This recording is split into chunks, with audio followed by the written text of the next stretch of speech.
Hi, my name is Gavin Murray, and this is my final project for my media effects class, Communications 411. Now, in our class, we talked about a man named Edgar Dale, who came up with a theory that said that 75% of all film contained three things: contained crime, sex, and love, or themes of those topics. Now, for my project, I wanted to see how that translated into music, into modern music. So this is what I did. First, I want to tell you a little bit about Spotify, because that's where I went first. A couple things on Spotify. According to expandedramblings.com, the latest statistics show that as of March of last year to 2016, Spotify had about 100 million total users. 50 million of those were paid subscribers. It's one of the biggest music streaming services in the world. Now, I went on to Spotify and I went to their charts section to take a look at some of their statistics, their internal things. Now, I looked at two things. I looked at both the United States stats and I looked at global stats.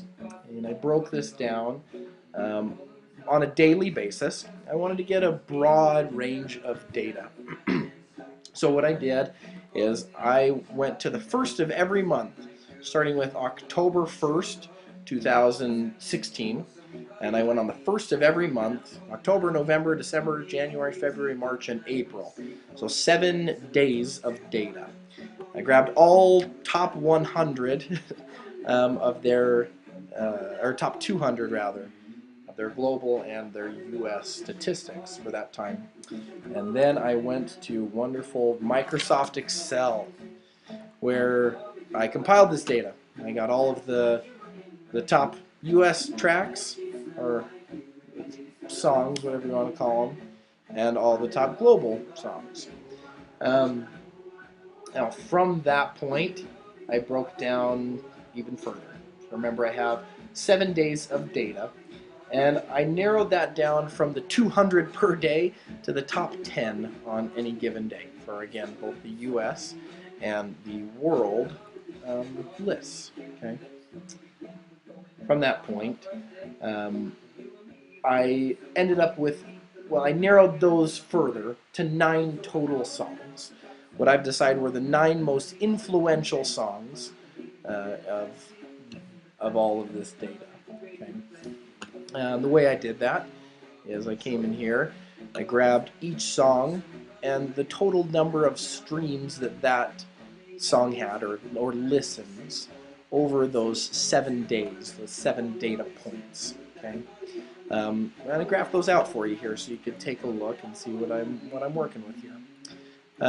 The top 5 songs that I'm going to be using for my US data are Starboy by The Weeknd. That had a total of 6.4 million listens in my sample. Actually, 681 million total listens um, on Spotify. Next was Closer by the Chainsmokers, which had 4.89 million listens in my sample. And actually, show you this really quick. This song is pretty impressive. If you look here, the song Closer has now had close to 1 billion total streams or listens on Spotify. Okay. Back to back to Excel. After that, we have Fake Love by Drake with 4.5 million in the sample and 370 million total. Shape of You by Ed Sheeran, which had 4.4 million in the sample, 735 plus million overall.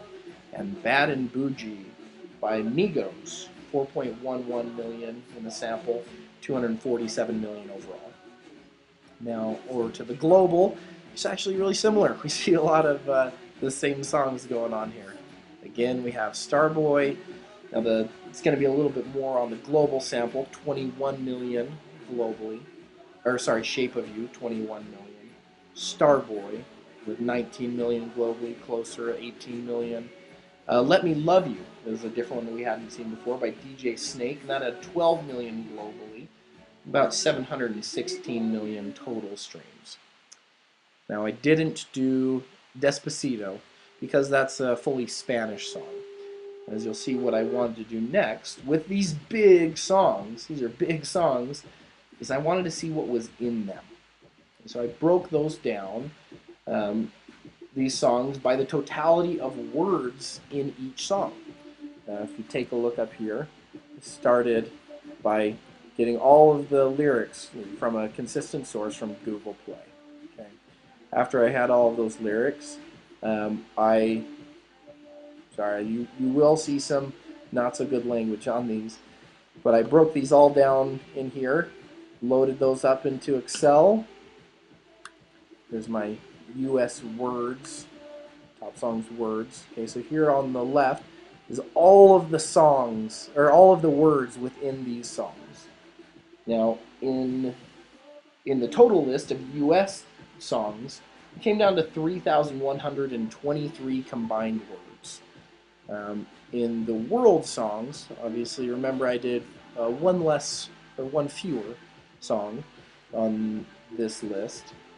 And one of the big songs, the Bad and Bougie song, that actually had quite a few words in it. So the disparity there is the global list totaled 1,791 words. Now, going along with the theme from our list, what I wanted to do was break those words down, okay, and figure out, if there are common themes of crime, sex, and love in these songs. Now, on our U.S. list, total count here, I broke down and filtered to some of the songs or some of the words that I thought best represented those categories. And what we come up with is the word love comes up 38 times, like comes up 30, body 17. The B word, different forms of the B word, come up 25 times. The N word comes up 22 times. Different forms of the F word come up 14 times. And obviously dozens of other words that are similar to this topic: lover, booby, kiss, things like that. Okay, so a trend does arise here. Okay. Now, go over here, and here we actually have a graph that I formulated of the most commonly used words in these songs. Now, words like I, my, you, me, your, we, those are the most popular. Basically because those are just simply outlining the subjects in the song. Right? A song is going to be weird, especially in the English language, without subjects. So we get these here. But after these, we see again the words love, the B word. We see baby, body, she, face, wanna. Right? We see a lot of different words that have to do with love, with lust, and then some that do have to do with crime as well. And I'll talk about those again in just a second. Now, and just so you know, similar themes do come up in the world's top songs. And the subjects: I, you, my, your, me, right? I'm. But we also have baby, and again, love is one of the top ones here. Body, okay? Give, like, right? Some common themes once again that come up. Now, a couple of the phrases that stood out to me in these songs that have been heard now hundreds of millions of times. These are going to be hard for me to say, and I might censor them a little bit. But every day, a N-word try to test me. Every day, a N-word try to end me. Last night you were in my room, and now my bed sheets smell like you. I'm in love with your body. Effin' on your bee. She a thought, cooking up dope in the crock pot. Look, go to the strip club, make it rain. Cooking up dope with a Uzi. When I was younger and my parents would hear a song that they thought might be questionable, what they would often do is make me read the lyrics aloud to them. And if I were too uncomfortable to read these lyrics to my parents, their logic was that I probably ought not be reading them aloud to myself, subconsciously or consciously singing along to these songs. The truth is, we need to be very careful with the words that we are saying to ourselves, with the words that we're saying to others, often without even knowing it. There's a lot that's going on in the music that we listen to.